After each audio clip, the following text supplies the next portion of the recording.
Hey everybody, this is Mike, and I'm back to one of my favorite games of all time, Arkham Horror, the card game. Specifically, Asmodee sent me a review copy of the Midwinter Gala, a new scenario pack, and I'm going to play through and give my thoughts on the scenario at the end of the video. And if you like the content on the One Stop Co-op Shop, consider supporting us through Patreon. You get early access to our videos and exclusive videos every month you can't see anywhere else. You can also listen to the podcast for reviews and design discussions, or join the conversation and come say hi on our Discord. So I'm going to be playing 2 investigators for this scenario. I purchased from Derek from Kanji Studios the 5 investigator packs, and I'm going to be using Harvey Walters, the professor, and for a bit of muscle, Nathaniel Cho. I'm just using the pre-gen decks for each of them. I didn't make any adjustments. And I haven't tried the Midwinter Gala yet, so it's going to be a first time for me, but it seems to have a nice amount of replay because you get to pick one of the 5 factions at the start of the game, and I think it's going to change up what you're doing and how it plays out. Well, let's get to the opening narrative, and then we'll jump into the play and see what's special in this scenario. It was the Yuletide that men call Christmas, though they know in their hearts it is older than Bethlehem and Babylon, older than Memphis and mankind. It was the Yuletide, and I had come at last to the ancient sea town where my people had dwelt and kept festival in the elder time when festival was forbidden, where also they had commanded their sons to keep festival once every century, that the memory of primal secrets might not be forgotten. H.P. Lovecraft, The Festival. A light snow falls as you step out of your taxi in front of the cracked and weathered facade of the old Kingsport Manor. Several other guests, some of the finest movers and shakers from Arkham to New York, flitter past you to present their invitations to the doorman. As you follow them in, you catch a scent of cedar and sweet florals, with an undercurrent of something rank. "The Lantern Club is thrilled to have you," a grinning, sharp-eyed attendant says as they hand you the same bone-white mask worn throughout the soiree. Feeling out of place, you don your mask and follow an elderly flapper into a drawing room with a crackling fire. The room would be warm and inviting if not for an uncanny strangeness in the dreamlike paintings and ghastly sculptures. Looking at them makes your head swim. Please, if you'll indulge me," a stentorian voice bellows from the adjoining room. You follow the voice back to the lavish foyer. At the top of the stairway, a stately gentleman with a finely trimmed beard and alabaster mask raises his champagne glass. "I am Declan Pierce, Nomarch of the Lantern Club. Follow me, please." The guests follow him through a wide set of double doors, into the ballroom, in the center of which a gleaming gem is displayed behind a thick pane of glass. The socialites gather around, marveling at the swirling, iridescent colors that move like clouds within the hard-cut angles of the jewel. "My honored guests, this is the Jewel of Sarnath," Declan Pierce says triumphantly. "A stone unlike any other, rumored to have been cut in an ancient city on distant shores. Legends claim it can grant its bearer wishes." Scattered laughter follows Pierce's remark, and the chairman himself suppresses a chuckle. Yes, I know. Of course, the real purpose of this evening is you. We invited only the best, the most supreme of New England's social strata, to appeal to your sense of charity. The most distinguished or generous among you may be permitted to hold the jewel by the end of the evening. And who knows, perhaps dreams are real and the Jewel of Sarnath can grant wishes, but until then, enjoy our little party. After another wave of friendly laughter, Pierce claps his hands and a dozen attendants bearing mouth-watering appetizers descend upon the room. Your eyes scan the ballroom, hoping for some sign of the contact who led you here. A chill runs down your spine as you lock eyes with a tall, masked figure standing at the back of the crowd. He slowly cocks his head just a little too far to the right. You wonder if he is smiling behind his bone-white mask. After what feels like ages, the man breaks eye contact with you to continue scanning the room. Suppressing a shiver, you search the gaggle of guests. Your gala invitation arrived in an unmarked parcel, along with a note promising generous compensation for your assistance in procuring the Jewel of Sarnath. At long last, you find your mysterious contact. So again, you get to pick one of 5 factions, keyed to the 5 types of cards you can add to your deck. I chose the Foundation one to punchy some people. A severe woman in a well-tailored suit leans against the wall with her arms crossed. She looks like she'd rather be in a shootout than at this elaborate party. If she is your contact, proceed to the Foundation. "Oh, you came," the woman says in a light Russian accent. "I am Agent Valeria Altanova. I am here on behalf of the authorities." When you ask which authorities, she simply nods. "Yes, the authorities." She explains that she and her authorities are investigating strange disappearances in the area and abroad, and they suspect the Lantern Club and Declan Pierce are to be blamed. The agent seems to loosen up as she knocks back a flute of champagne. We also believe this jewel may be the source of some highly unusual paracausal phenomena. Be prepared for anything. Be prepared for anything doesn't sound ominous. Okay, so let's get to the setup of the scenario. I've got Valeria here. I get to equip her to one of my characters. She gives him +1 fist, so I gave her to Nathaniel to make him even more of a tank. And I can exhaust her to ready another guest at my location. You'll see there's a bunch of these guests. I get +1 on my next skill test this round for every guest there. But if she leaves play, she's removed from the game, and that can happen pretty easily from like this main guy chasing us. All right, so that's that. Oh, and she does not count against my guest limit, by the way. One of the ongoing cards says that. We start out in the lobby, which is connected to a ton of locations, and we'll get to what that does soon. Then we've got 3 ground floor rooms. Each of them has a random one of 3 guests keyed to the faction I'm allied with, and another guest from one of the 3 factions that are neutral. I also have a rival faction. In this case, I chose the Syndicate, which is the rogue faction, the green faction. So none of their guests start out in the house. I'm guessing they're going to come and mess with me later. And at first, these guests don't seem to do much. But the first act, meet and greet, lets me parlay with them to take control of them. And again, they don't count against my ally limit. There's also a lantern chamber that's only connected to the lobby. You got to take a horror to go in there. I'm not even sure why I would want to yet. And yeah, the bloodless man, the guy who was staring at me. So he's aloof. He has patrol. He just tries to go to places with guests. He does start out exhausted, so I get at least a full round before he starts chasing us. And he's got this pale lantern, so he's going to be like moving around, going to guests. He's going to be dealing horror to them. That includes people that are with me. And as long as he has the lantern, he's also going to make guests spellbound, which means they get flipped down. And I don't really know what they do, but I guess you probably can't interact with them, and they'll probably become more negative to you. And if my leader of my allied faction becomes spellbound, she's just removed from the game. And that effect happens when the investigation phase ends, if he's ready.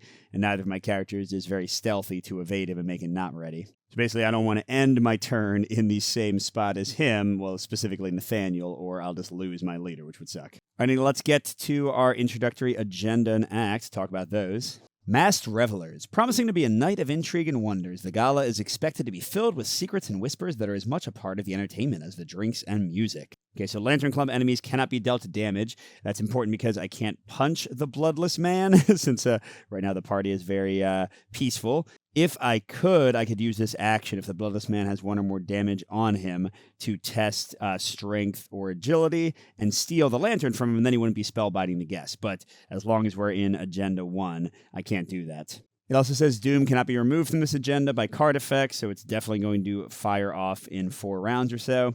And Force, when a single-sided guest asset would leave play, it becomes spellbound instead. So currently, none of the guests can die or be discarded by any effects, except for the leaders. Because look, these regular guests from each of the factions are single-sided, but the leaders are double-sided. This is, I'm guessing, the evil version you have to deal with when they're your rival. All right, and the act. You notice the jewel is no longer in the ballroom. Maybe a guest saw someone move it? Okay, so this says guest assets do not take up ally slots. I told you that. And it has the parlay. Choose a guest asset and the skill icon on it at your location that tests that skill. 3, if you succeed, take control of the guest. So here, Ultra Ball can only be taken control of by somebody who tests intelligence or willpower. Whereas Special Agent Callahan, you would test strength or intelligence. So they're going to require different skills to control. And then for an action, you can give a guest to another person in your location. And the objective, if each undefeated investigator controls a guest asset and the current agenda is 2A or 3A, they may spend, in this case, 6 clues to advance. We need to get some guests, so we need to guess some guests, although Valeria counts as 1, so Nathaniel's going to start with 1, and get as many clues as we can. Nothing new there. All right, let's meet our investigators and get them set up. So Harvey Walters, again, this is one of the separate purchased investigator packs. After investigation, your location draws 1 or more cards from their deck during the investigation phase. The investigator draws 1 more card. No, that's during the investigation phase, so it's not like the free card you get to draw at the end of the round, but only if you use a card effect or spend an action to draw cards. And that's, again, once per round, although he could give it to Nathaniel instead of himself. And he's got great willpower, amazing intelligence, not doing much else, but hey, it's always good to have somebody who can investigate well. Now let's see what cards we have and do our mulligan. So burning the midnight oil when this action begins, gain 2 resources. Oh, and it's just investigate. That's a great one. Just 2 free money and investigating like I would anyway. Encyclopedia. I don't always love to use the books that cost actions. except when I'm playing with what's-her-name from the core game, who gets free book actions. But yeah, that one I could spend a token from it and spend an action and give an investigator +2 to one of their skills until the end of the phase. So it could make like Nathaniel even more of a bruiser or make him actually decent in investigating. I might keep that, but I might not. Occult Invocation is a one-time event spell, and I can discard up to 2 cards. I attack with, Intelligence instead of Strength. And for each card I discarded, I get +1 Intelligence and deal +1 damage. So I could pretty easily have a 7 attack with 3 damage. That's pretty dang good. I think I might hang on to that, although Nathaniel is kind of there to fight. And then 2 Laboratory Assistants. Well, I certainly don't need both of them. But, drawing 2 cards, and that would trigger Harvey Walters' power, and she would give him some extra life and sanity, although he's not too shabby in either one. Yeah, for now, I don't think I need Encyclopedia. I don't think I need Laboratory Assistant. I don't know this guy's deck well enough to know if I'm, missing key cards for him. Let's draw 2 more. Cryptic Writings. Okay, gain 2 resources, and then after you draw Cryptic Writings during your turn, play it for free. Well, that was not a great draw. And Disc of Itzamna. That's right. I think I do remember that he has powers that you want to draw into, which means Laboratory Assistant will help. Okay, for 3, when an alien enemy spawns at your location, discard the disc to evade that enemy or deal it 2 damage. It's pretty dang good, although it's 3 money and a whole action just to get into play. But so it goes. That's our start for Harvey. And then Nathaniel still has pretty good willpower, amazing strength, decent at everything else. When you deal damage to an enemy by an event or a fight ability on an event, so his deck has a ton of one-off fight powers, then you deal 1 additional damage, pretty dang good. And we already saw Valeria, his ally. And you started with dodge. You can play that when an enemy attacks you to cancel the attack. I should say attacks anybody at your location. Boxing Gloves, this is one of his key ones. I get +1 when fighting, and anytime he defeats an enemy, which might not happen in the early part of this scenario, then he gets to search the top 6 cards of his deck for a spirit event and add it to his hand and then shuffle his deck. And the spirit events tend to be ones that will fire off his damage power. Safeguard is a great one. Definitely want to get this into play. After another investigator moves from your location to a connecting location, exhaust this to move with them. So since I probably want to keep Harvey and Nathaniel together, that one should be huge. And then I did get a solid ally, Greet Wagner. She gives me +1 even more strength to go with Valeria's. And after I defeat an enemy, I can exhaust her and deal 1 damage to her to discover 1 clue at your location. So I'd probably want to keep her before her last life went away, but doing that twice to get clues is pretty awesome. And then clean them out, fight when this action begins, gain 2 resources, which normally would not be that great. But with Nathaniel's ability, that is a 2 damage fight instead of a 1, which makes it way better. So yeah, don't need dodge. I think the rest I'm actually pretty happy with. I don't know if I'm going to rush to play these until combat is actually going, but Safeguard is certainly a first turn play. All right, and what do we get? Physical training. That one's tough unless I just really spend a lot of time getting resources. And all right, with that, let's get to it and see if we can impress some guests. So first, let's investigate the lobby. The front door of the mansion leads to a room filled with art, attendees, and a beautiful chandelier. Grab yourself a drink. It could be a long night. Oh, there are already clues here. So lobby. If the current agenda is 2A or 3A, it is not. Spend 2 resources. Someone is fashionably late. Reveal the top card of the guest deck and put it into play at this location. The winter chill lingers in your bones. Something feels wrong. All right. And I think Nathaniel's going to have a fairly boring turn because I don't really want to move him or investigate. So I'm going to spend 2 to put Safeguard into play. And then, do I play Boxing Gloves? Do I just get more resources? Do I draw some cards? Let's get a few more resources, and then he'll be able to play things out later. Okay, now the investigator phase. So first, let's pay 2 to play the laboratory assistant. My max hand size is increased by 2, and I think Harvey has some things that depend on having a bigger hand size. I'm going to draw 2 cards, and I'm going to go and use Harvey's once per round ability. I'll just put that cube on there to mark this to draw 3 instead. Oh, and I got a Cryptic Writings. So after you draw it, play it. Yay! So that's going to give me 2 resources. So I guess the laboratory system was free. Oh, did I get a freaking weakness? I also got a Forbidden Tome, untranslated. Well, this is probably not going to matter in a one-off scenario. So 5 secrets. Exhaust Forbidden Tome, spend 1 secret. Draw 1 card. Then if you have 10 or more cards in your hand and there are no secrets, you may discard it to record in your campaign log that you translated the tome. Yeah, I mean, it's vaguely potentially useful because...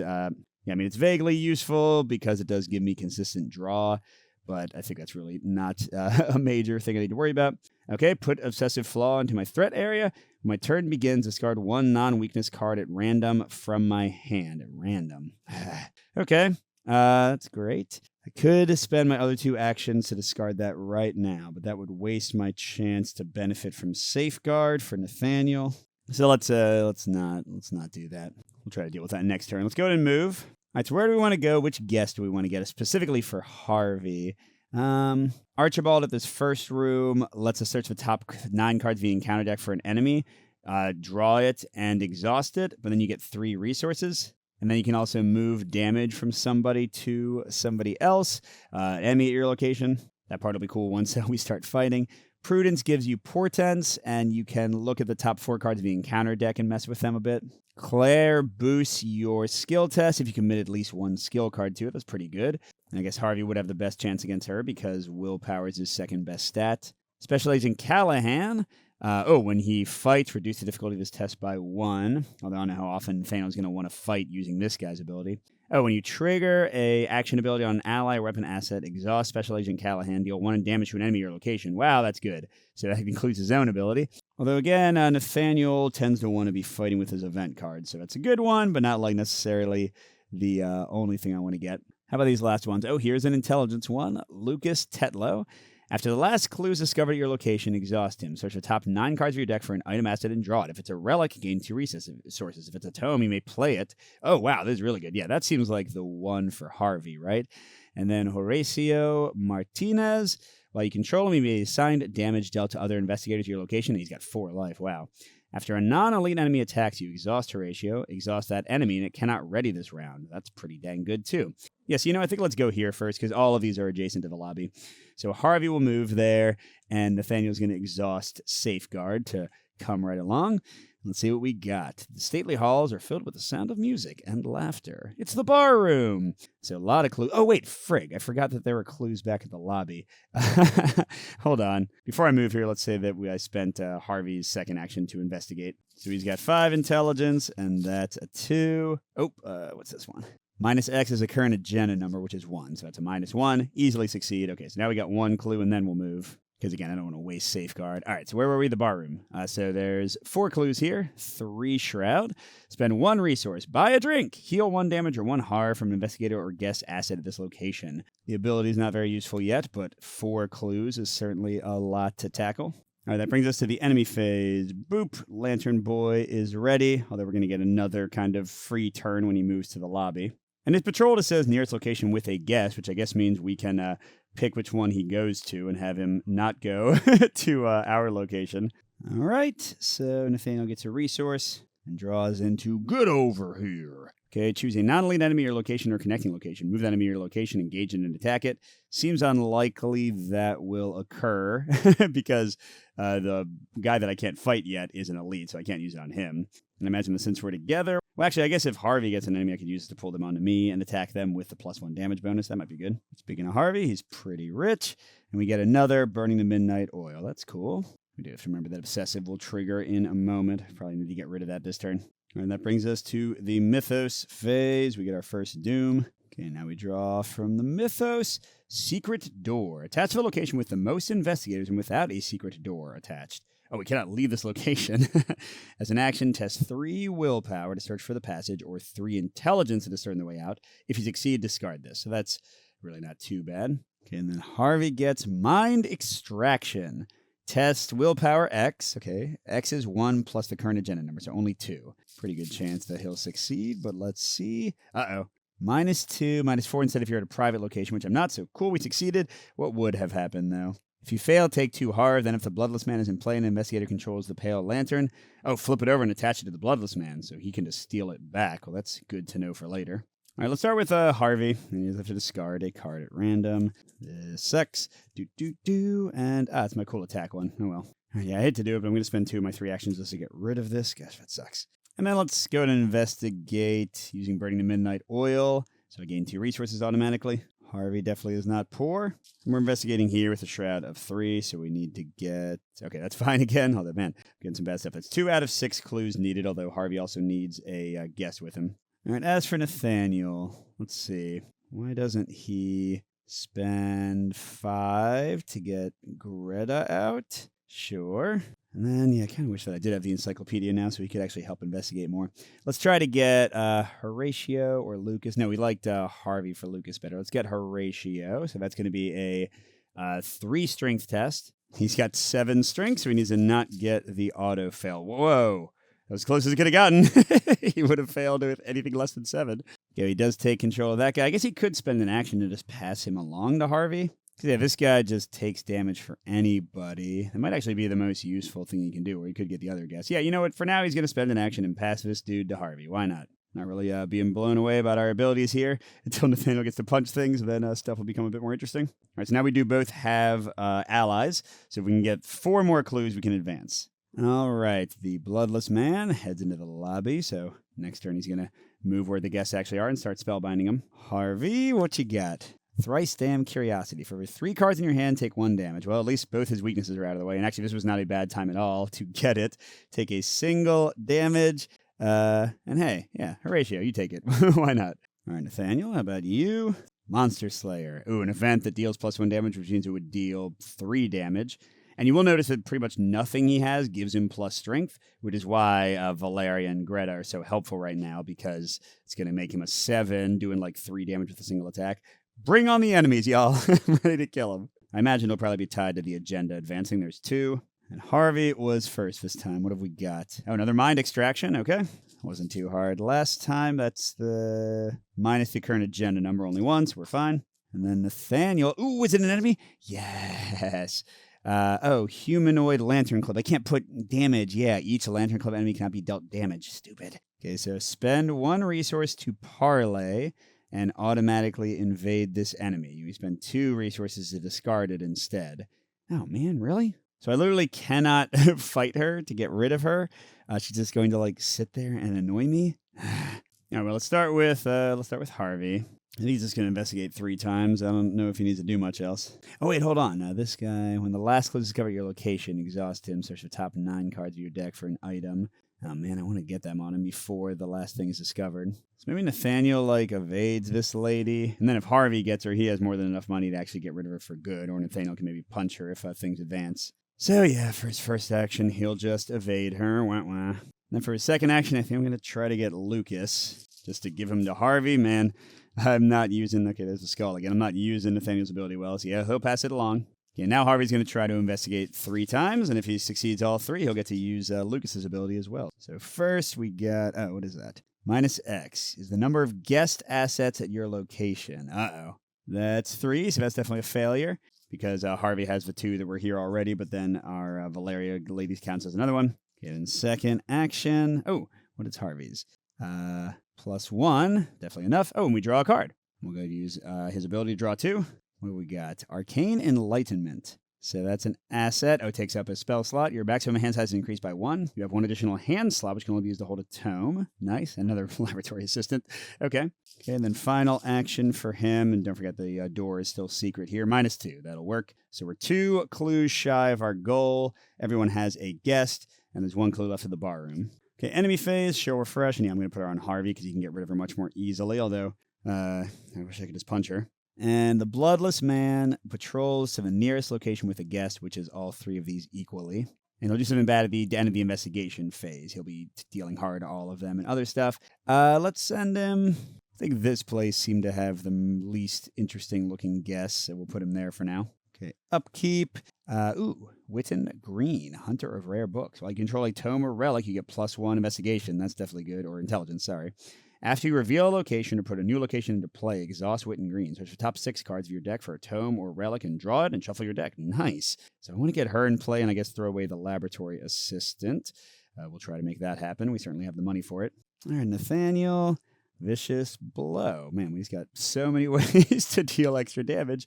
Once we're ready to fight, we're going to rock some people. I'm just going to defeat that lantern dude, maybe. Wrapping back around to the Mythos phase, we were 1 away from this advancing. And wait, who went first this time? Nathaniel did. So he's got Terror Gate. Test 2 willpower.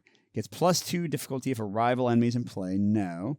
And then if I fail and I'm allied with them, I take 2 damage. Well, that's not that bad. I'll just deal with it. Here we go. -1. Nope, he's got 3 willpower, so we succeeded. I think if I had been hurt, I would have put it on the Horatio guy. All right, and now for Harvey, violent commands. Oh gosh. Put violent commands into play near the threat area. As an action, deal 2 damage to an investigator location and discard it. Or at the end of your turn, test 3 willpower. If you fail, take 1 horror. I don't think I'm in a hurry to do that because he's got a lot of willpower and he's got a lot of sanity. All right, speaking of Harvey, let's have him go first. And I'm actually not going to deal with the Lantern Club member yet because I forgot about Horatio's power. So first action, he's going to investigate. Might as well burn the midnight oil, I guess. Let's get him 2 more resources. Because he's engaged, she hits him for 1 sanity. But we're going to put that on the laboratory system we're about to throw away. And then Horatio says after a non-elite enemy attacks you, exhaust him to exhaust that enemy, and it can't ready this round. Although it doesn't disengage them, so she'll still be following him. But this agenda is about to advance, so hopefully Nathaniel can just punch her in a second. All right, let's see if we actually get the final clue. Come on. 0, that works. So we have finished the bar room, which means after the last clue, discover your location, exhaust Lucas, search for the top 9 cards of your deck for an item and draw it. If it's a relic, I get 2 resources. If it's a tome, I can play it. That seems like the one I want to do, right, to go along with Witten Green's power. And if it's a tool, discover 1 clue to connecting location. Oh, wait. That might be the one to do because then we're ready to advance already. But might as well just see what we actually have. Item. Oh, there's an item tome. Item relic. Okay, so the relic one we get is 2 resources, so no, and we already have a copy of it. So I can get the Encyclopedia, Forbidden Tome, and I can play these, or Celiano Fragments. I seem to remember being good for him. Ooh, while I have 5 or more cards in hand, I get +1 intelligence, 10 or more +1 willpower, 15 or more another +1 intelligence. That's definitely the one, even though it's less expensive. So I'm going to go ahead and get that, and I can play it. I have to pay its cost, so that's only 1. But yeah, right now I'm up to 6 intelligence, and if I get Witten Green played, that'll get me up to 7. Heck yeah. Oh, and I did draw a card from my deck, right? I mean, if search top 9 cards to your deck and draw it. Yeah, so let's use his power, and we get Feed the Mind. 3 secrets. It's a spell slot, which I would still have available. Exhaust, Feed the Mind, and spend 1 secret to test intelligence. For each point you succeed by to a maximum of 3, draw 1 card. I don't know if I need that many cards, especially since I'm about to replace the laboratory assistant, so my hand size won't be that big. All right, so that's 1 action for Harvey. I do want to get him moving, so let's have him deal with the secret door. So he'll test intelligence, which now is a 6. So I'm 3 above. Pretty good chance. Oh, God, what is that? Oh, that's still the -2, -4 if at a private. So once we get to private locations, it's going to suck. But yeah, so that is gone. And now he'll move. Do I want to go here, where the lantern guy's going to come next turn? Well, yeah, because maybe I'll be able to punch him and steal the lantern. So sure, let's go here. And Nathaniel will use Safeguard to follow. What's this one? The ballroom. Ooh, very low shroud. Parlay. To persuade 2 of the guests to have a dance. Exhaust 2 guest assets to the location, then heal 1 horror from each of them. They're playing, Sogno e Folia in D minor by a little-known composer named E. Zahn. Oh, the music of Eric Zahn, right? I read that H.P. Lovecraft story. Okay. Yeah, only 2 clues there, but 1 would be enough to advance. That's Harvey's last action. Can Nathaniel get that? We got to be able to help him and make it happen, right? Yeah, so let's have him take his first action to try to investigate. I'm going to have Harvey discard cryptic writing because it's not very useful if you don't draw it, and he'll still have more than 5 cards to give Nathaniel 2 over the test, which should be enough. There's a -3, a -4. I'm playing on normal difficulty, and this, and the auto-fail. So that's 4 out of 17, I think, so less than 25% theoretically.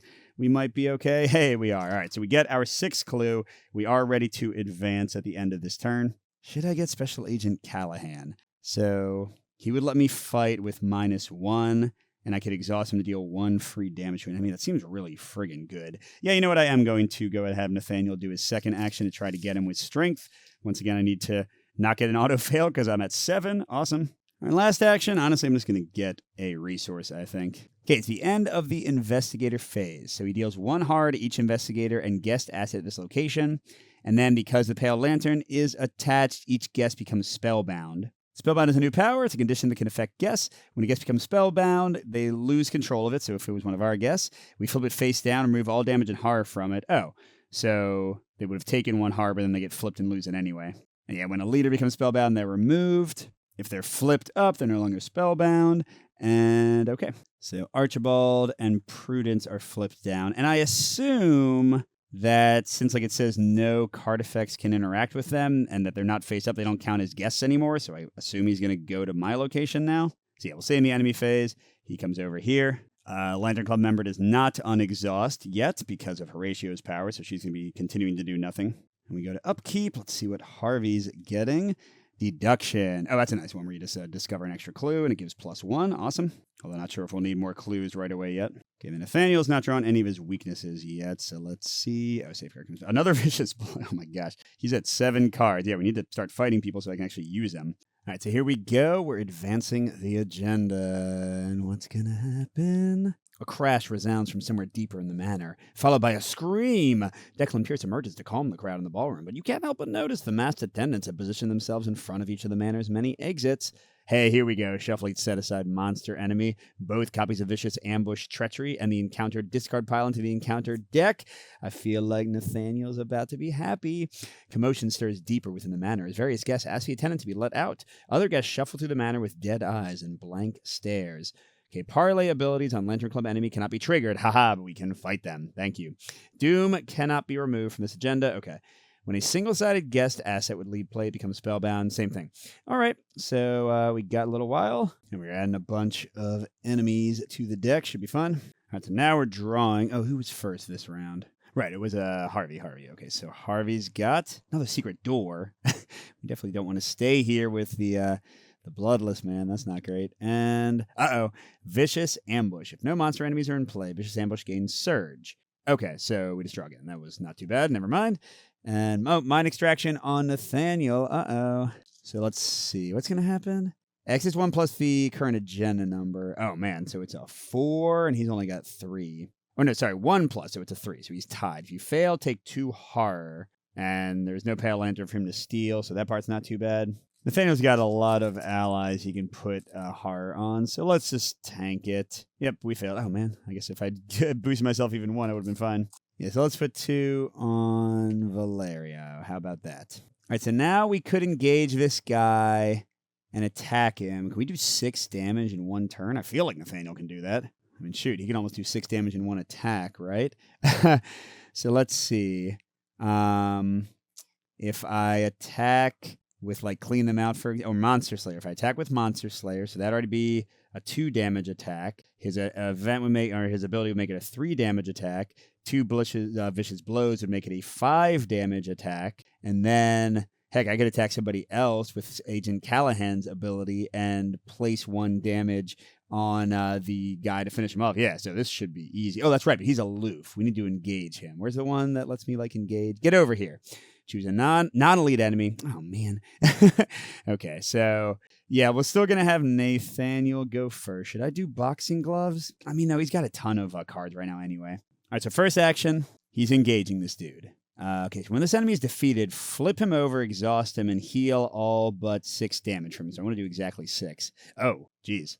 Okay, so but he'll be exhausted, so that part's fine.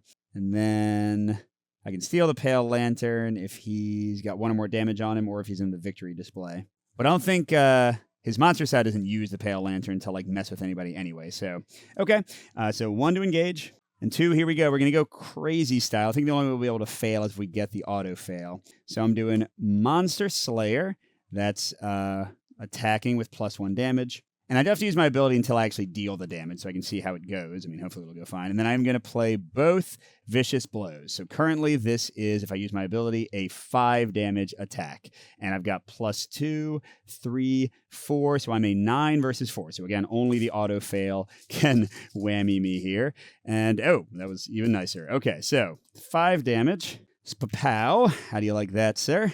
Did require Nathaniel's ability. Okay, now let's do Special Agent Callahan's thing to punch. They've only got, well, whatever. Might as well do it. Yes, I'm going to use Special Agent Callahan to fight, reduce the difficulty success by 1, so they have a 1 attack. I think I'll probably hit him. And, after I trigger the ability on an ally or weapon, I can exhaust him to deal 1 damage to any on my location. So I'll use that to finish off the boss. But we're using it on this lady. -2. Clearly we're fine. So, boom. I'm exhausting Agent Callahan to defeat the Bloodless Man. So when this enemy is defeated, instead flip him. I was thinking I could use Greta's power to exhaust her and get a clue for free, but it does say instead, so I don't think he actually counts as being defeated. So he's flipped, exhausted, and he heals all but 6 damage. So he still has the 6 on him. Oh, we only got to do 6 more? Well, hey, next turn we can make that happen. So he's a hunter. He'll be chasing after us. He's massive. After this enemy attacks, you remove a guest asset you control from the game. Okay, but yeah, for now he's not nearly as dangerous. And I guess he still has the Pale Lantern, but it doesn't actually do anything for him anymore. He's not like messing with guests anymore. Maybe I spend my last action to hit that guy, because then Greta can also get a clue. Oh, wait, speaking of clues, let's friggin' see what's going on with my quest. So let's go and advance the act, right? Because I have 6. We each control a guest asset. Yep, okay, here we go. You and your contact meet with several guests who each confirm that the jewel was taken by Declan Pierce from the display case in the ballroom. Furthermore, strange sounds begun to emanate from the second floor of the manor. Okay, so we get 1 random set-aside second floor above the lobby, and that's connected to the lobby, and then 2 other ones next to it. Put the set-aside rival card into play next to the agenda, rival side face up, and follow its setup text. Okay, and then we're going to read an interlude, so lots of stuff happening. Okay, so first, a random second floor. That's the one that connects to the lobby. Nice, we'll put these other ones that's over here. And next, this is my rival, which was randomly chosen at the beginning of the game. The mob are easily angered, but you might be able to convince Johnny Valone that giving up the jewel is in his best interest. Okay, we shuffle the set-aside Cold Streak Treachery in the encounter deck. These are fun. They're like evil versions of famous cards for the players. So Surge cannot be canceled. You lose 4 resources or take damage or horror for each one you can't. Okay, and then we put the set-aside Johnny Valone card into play in the lead investigator's location, enemy side face up. So what's going on with him? He's aloof, he's a hunter, he's got sanity damage. He cannot be damaged, never mind. When you end your turn at his location, you lose 2 resources. Okay, and then as an action, if Johnny's at your location, test 3. Oh, agility, that's not happening. If you succeed, place 1 of your clues on this story card. Fourth, when there are 1 plus the player number of clues in the story card added in Johnny Valone to the victory display, search the encounter deck and discard the Cold Streak card, okay? So he's hanging out with us, but hopefully we can get rid of the secret door and then it won't matter. Okay, now we read the interlude. Your contact has further instructions for how to acquire the jewel. Okay, put the set-aside faction story card you allied with next to the act deck. Okay, the authorities seem to want you to acquire the jewel by force. Good luck taking it from the Bloodless Man. Well, actually, that part sounds pretty easy. Okay, put the set-aside Declan Pierce enemy into play at the Lantern Chamber exhausted. Attach the set-aside Jewel of Sarnath to the Bloodless Man. If the Bloodless Man is not in play, attach the Jewel of Sarnath to the Lantern Chamber. Yeah, I'm feeling a lot better about this. Okay, so Declan's over there. What's his thing? When Declan's engaged with you, you get 1 fewer action during your turn. That sucks. And he's a hunter. Fourth, at the end of the enemy phase, if Declan is ready, which he's not, heal 1 damage from each enemy in play. I don't love that. Okay, and the Bloodless Man is the Jewel of Sarnath. Revelation. Put the Jewel of Sarnath into play under your control with 3 damage and 1 doom on it. When, but we ignore the Revelation ability. When Jewel of Sarnath leaves play, shuffle it to the encounter deck. Okay, you can exhaust it to test those. If you succeed, move 1 token on it to an enemy at your location. That's pretty cool. Yeah, the half-dead Bloodless Man has that. All right. Now what we got to do. This is unique to the Foundation. When the Bloodless Man is defeated, if the Jewel of Sarnath is attached to him, attach it to his location. If the jewel is at your location and the Bloodless Man is not in play, take control of the jewel and place 1 damage on it. And then at the end of the round, if we control the jewel, you may spend 4 clues to advance. Oh, okay, so we just got to kill the guy, get the jewel, get 4 clues. That part might be a little tougher.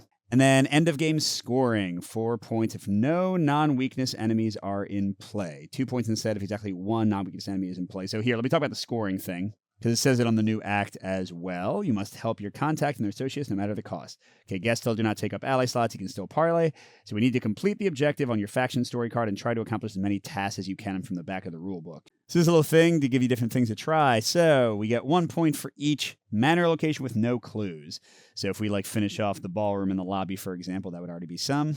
1 point for each guest asset controlled by the investigators. You're doing pretty well on that one.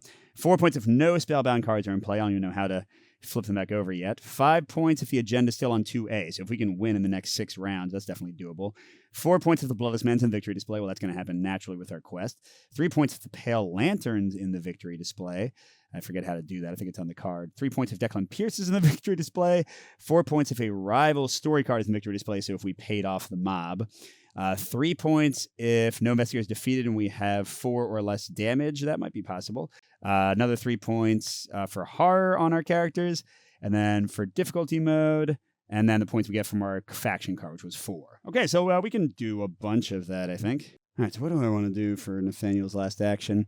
I could punch the guy again, but I'm not going to get any bonuses, so I just do 1 damage to him. I really want to wait until my next turn starts. wish Harvey had that spell that did 3 damage all at once. That'd be pretty awesome. Well, for now, you know what? I think I'm going to punch the Lantern Club member, because then I can use Greta's power to grab the clue on the ballroom. That'll get us towards the 4 we need to win, free up Harvey's actions a bit. Now, should I use Clean Them Out? I think I shouldn't, because if I do, then that is an event that can give me my +1 damage bonus. I want to save that for the boss. So let's just do a regular attack against her. And again, pretty much impossible to fail. What is that? -3. If you fail or if the Bloodless Man is at your location, take 1 horror. Whoops, we do actually take a horror. I'll put it on Greta this time, since we know we're going to get points for not having a horror and damage on ourselves. Okay, and that finishes off this dude. And let's go ahead and tap Greta and put 1 damage on her to take the clue from the ballroom. That finishes it off and gets us 1 of our 4. Okay, now sadly, I am ending my turn here, so I have to lose 2 resources. Then we get to Harvey. For Harvey, I really want to get us moving to like the lobby or other locations to get out of here. Oh, I forgot about this. At the end of your turn, test 3 if you fail, take 1 horror. Sorry, I should have done that. So let's see. At the end of my last turn, that's -1 per guess my location. We absolutely would have failed there. So 1 horror. Here, we can kill the laboratory assistant we don't care about. Okay, we'll have to remember that this time. All right, so what I want to do for his actions, I think I just want to get rid of the secret door and get out of here to get more clues. The Bloodless Man will be following us, although, Declan, stupid Pierce guy. He's got 6 health as well, because, yeah, he's going to be healing every turn. Maybe we don't want to move, and we just tank the resources lost, and we try to kill the Bloodless Man before he does anything else. And realistically, how much damage is Nathaniel going to be able to do next turn? If we use Clean Them Out and his ability, that'll get us just 2 damage. And then another regular attack plus Special Agent Callahan's ability would get us 4 damage. That's still 2 shy. Does Harvey have some way to get more cards, maybe? To try to draw into that, like, big attack one? Feed the Mind? So I'll Feed the Mind and spend 1 secret, test 1 for each point you succeed by, draw 1 card. Or I could just play another Laboratory Assistant. That would draw me 3 cards. That's 3. But that's 2 actions. Yeah, I think the Laboratory Assistant is the way to go, and then I can just throw her away too. So let's play her for his first action for 2. And use his ability to draw 3. Okay. Oh, yes. Okay, that's it. Right? Isn't that it? Yeah, I think that's it. Okay. And Preposterous Sketches. Play if there's a clue on your location. Draw 3 cards. Vault of Knowledge.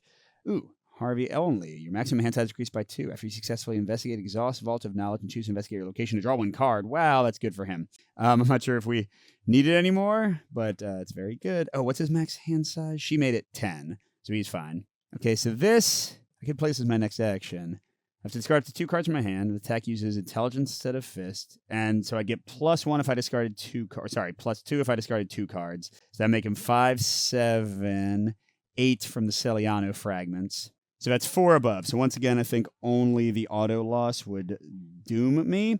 So sure, let's go ahead and do for our second action this. And I got to discard 2 cards. Deduction's still good. Forbidden Tome, I don't think I'm ever going to use. I don't know. I don't think I need Feed the Mind either. All right, so that gets him to 8 attack on the boss. -1 is fine. And 3 more damage. So now it should be pretty easy for Nathaniel to just punch the heck out of the dude. In fact, I don't think Nathaniel's even going to go with Harvey. Let's just have him go get some clues. So he's got 1 action left. Should I just go to the ground floor room? I don't think like the spellbound dudes hurt us at all. The second floor is farther away. I assume it'll be harder to investigate there. So sure, let's have him go here for his last action. Then he can go to the lobby and get the last clue there after getting like 2 or 3 here. And we should be good. Ground floor room. The stately halls are filled with the sound of music. Oh, that's the same thing. Art gallery. Yeah, there's 2 here. There's more to be discovered in this room full of strange works of art. Place up to 2 clues from the token pool on this location and gain 2 resources. So that's an action we can take. But no, I only want 2 clues from there. Because, yeah, I can use a deduction to empty that out in 1 go, and then go to the lobby and empty that out. Nathaniel can kill the guy, and then we'll be ready to end it. I mean, maybe we just rush this scenario. I feel like our score is still decent.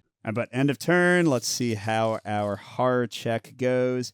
-1 for each guess at our location. Again, I don't know if the spellbound ones count, but either way, he still failed.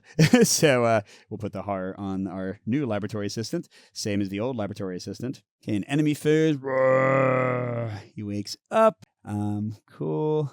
By the way, how do we get rid of the lantern? The Bloodman has 1 more damage on him. Test that. If you do, take control of the lantern and flip it over. And then what? Exhaust Spell Lantern and test that. If you succeed, place 1 damage on it. Then if there's 4 damage on it, you break it, add it to the victory display, and flip over each Spellbound card. Got it.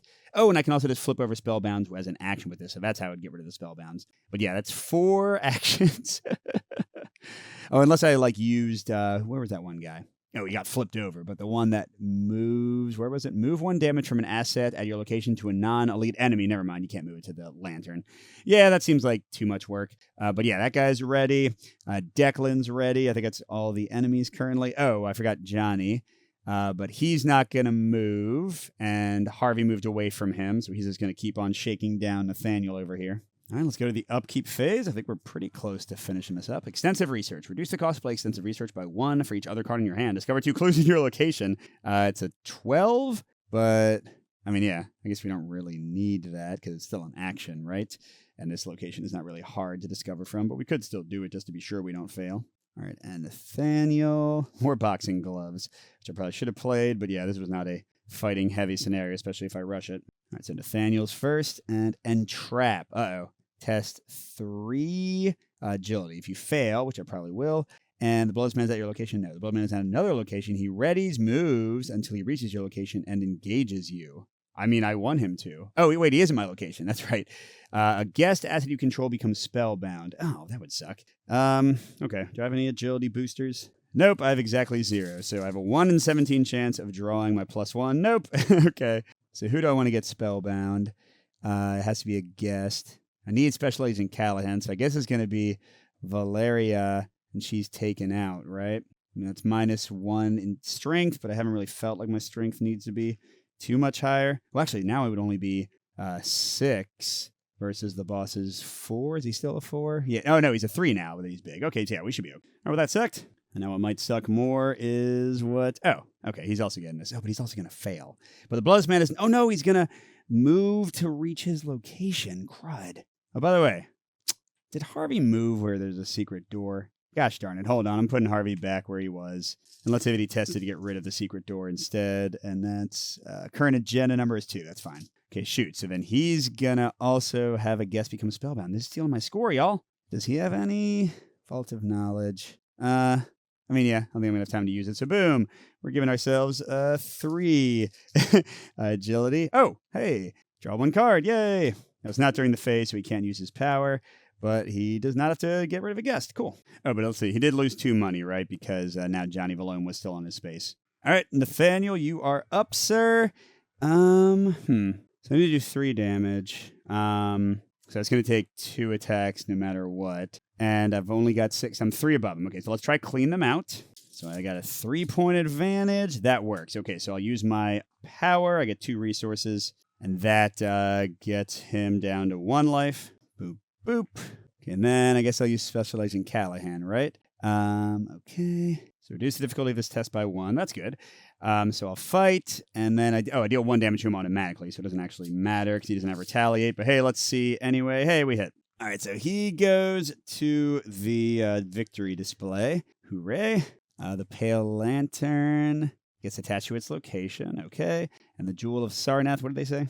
Attached to the location, and then as an action, if it's at your location and the Blood Mess Man is not in play, take control of him and put 1 damage on it. And then at the end of the round, we can spend 4 clues. Okay. And it said you ignore the revelation thing, so I don't think he gets the doom. So I'll go ahead and grab it for my second action. And I guess for his third action, crud, we still need 3 more clues, don't we? I can go to the lobby and let Declan Pierce come and engage me and try to kill him. Although I don't think we have enough actions and attacks to actually do that. Now let's plan to safeguard with what's his name. And I'm actually going to use an action to draw a card to get another 1-2 punch. This is a good one. You get +1 for this attack. If you succeed, you may fight the enemy again. You get +2 and deal +1 damage for that attack. So with Nathaniel's ability, if all the attacks hit, that's 1 damage, then 2, 3 damage, then 4 from the ability. So that would almost be enough to kill Declan by itself. Heck yeah. All right, but then he ends, and he does have to pay 2 resources to Johnny again. Okay, now Harvey's not going to cheat. He's going to actually move. Oh, no, I did do that at the end of my last turn. So I'll go to, hey, it's the art gallery, and hey, safeguard him. Go along. Let's go ahead and get these. Second action. It doesn't really matter much, does it? So let's use extensive research to make sure it happens, right? So that costs me 1 for each other card in your hand. So it costs 6. It's actually still a lot. Boom. So that gets us 2 more clues. We need 1 more to win at the end of the round. I mean, I don't want him to move to the lobby for his last action because then Declan would just beat us up. So instead, I don't know. Oh, that's right. He did discover the last clue, so let's do that ability. I feel like that might have happened another time and I forgot. What was it? Relic gets me 2 money, right? Let's do that one this time. So I'll get another disc for 2 resources. And then here, why don't I play it for the last action? Because then if a non-elite enemy spawns my location, we can discard it and evade that enemy and deal 2 damage. We might just defeat it immediately and get more points for our little enemy-based objective thing. Although I think Declan and Johnny count, so it might not matter anyway. All right, enemy phase. Johnny follows us, but we didn't have to lose resources. Declan goes up to the lobby to come to us, and then he would heal 1 damage from every enemy in play. Doesn't matter. All right, so this should be about it. Let's see what Harvey draws. Another Seleniano fragments, but it's unique, so I couldn't have another one in play anyway. And how about Nathaniel? Let's get more ways to hurt people. Counterpunch. Fast. Play when an enemy attacks you, even if that attack was canceled. Oh, cool. So I could just do something random, like getting the clue maybe, and then beat up Declan anyway. All right, so this should be hopefully the final Mythos draw. Who was first? It was, gosh, which even turn was this? Nathaniel finished off the boss. So yeah, Nathaniel was first. Oh, it's a Lantern Club member. Perfect. So where is it? We are going to play when a non-elite enemy spawns at your location, deal it 2 damage. Boom, dead immediately. Good job, Disc of Itzamna. And Harvey's getting, noxious fumes. In player order, each investigator at your location must choose. Test 3 to attempt to flee before the gas fills the room. If you succeed, move to a connecting location. If you fail, take 2 damage. Test 3 strength to attempt to hold your breath. For each point you fail by, take 1 damage. You know, we got a ton of allies. So I'm going to do See, I want Harvey to move into Declan's place. So, Ooh, wait a second. It doesn't say during the action phase. So if Harvey runs with the noxious fumes... Oh, but it's only if you succeed. Well, either way, Harvey's going to try to do this one, and Nathaniel's going to try to do that one. So do we have any way to boost agility? Counterpunch does it, but I don't want to use that. Okay, so yeah, he's not going to succeed. He's just going to take 2 damage, but that's fine. Oh, wow. Nope. Needed 3, but still, that was really close. So 2 damage. Here, we can put it both on Horatio. He'll on Lucas. Or to spread it. 2, there we go. 2 and 1. Now, Nathaniel's going to hold his breath. And yes, he's totally fine. Okay, we'll get 1 more clue. Let's try to kill Declan 2. So, going to have Harvey move over here for his first action, which means Declan engages him before Nathaniel safeguards in there. Oh, and hold on. I forgot to do stupid violent tendencies. Whoa! Okay, whatever. Yes, great. We did some stuff and didn't take any damage from the violent tendencies. Okay, now Declan says when he's engaged with you, get 1 fewer action during your turn. So I think Harvey immediately is down to only 1 action. So I don't really know what I want Harvey to do. I don't want him to get the clue. Nathaniel can do that. Well, maybe he should get it. Okay, I'm going to have him try to get the clue. So Declan will attack him for 2 sanity. But let's try to get the clue first. And we'll just make it easy. What are we at? We're at 6. Yeah, just 6. Oh, we're already 4 above the shroud. Never mind. -1. Current agenda. That's 2. We're fine. So we get the last clue we need. So we will finish out the round and then win. But I have to take 2 sanity damage. Okay, we'll kill the laboratory assistant and put 1 on Harvey. I don't want to lose either of my guess. And then after getting attacked, exhaust Horatio Martinez. Exhaust that enemy and they can't ready this round. Ha ha ha. Okay, but that's, I think, the end of his turn. I think the action thing is immediate. This guy's only got 2 strengths, so I think Horatio should be fine. Let's try it out. We're going to do Safeguard. Yeah, tap. A 1-2 punch for 2. So first, it's a +1 strength hit. So that puts me at 7. I mean, either way, we're fine. Oh, what is that one? -1 for the number of guests in my place. If we got 4, so yeah, we're fine, because even a -5 would be okay. All right, so that's just 1 regular damage. But I can use my once per round ability to make it 2. And now I'm attacking him again for plus even more, and it's 2 more damage. So still just need to not get the auto fail. That's fine. It's only -2. All right, so he's at 4. I need to do 2 more damage. And we'll do Special Agent Callahan's ability for his second. So he's -1. He's only 1 strength. And I get to deal 1 damage to an enemy at my location no matter what. So we just got a hit to finish him off. And Splaboo got him. So that should be all she wrote. Declan Pierce is gone. And the really important thing, we've got 4 clues. So it's at the end of the round. Okay, so we do have to do the enemy phase. Nathaniel technically has 1 action left, but who cares? So Johnny follows him, but that's it for enemies, right? I think we got to do upkeep in case a weakness shows up. No, it does not. What is it? When you deal excess damage to an enemy, exhaust Relentless, place that excess damage on Relentless, discard Relentless, gain resources equal to the amount of damage on it. It's pretty cool. Although it does take an action to play it in the first place. Meh. But okay, yeah, we don't have to see what Harvey would have drawn because he only has good cards left in his deck. All right, so we advance the act. You take a deep breath as you stagger out into the cold night air. Snow falls thickly on the once pristine lawn, now stained red with blood.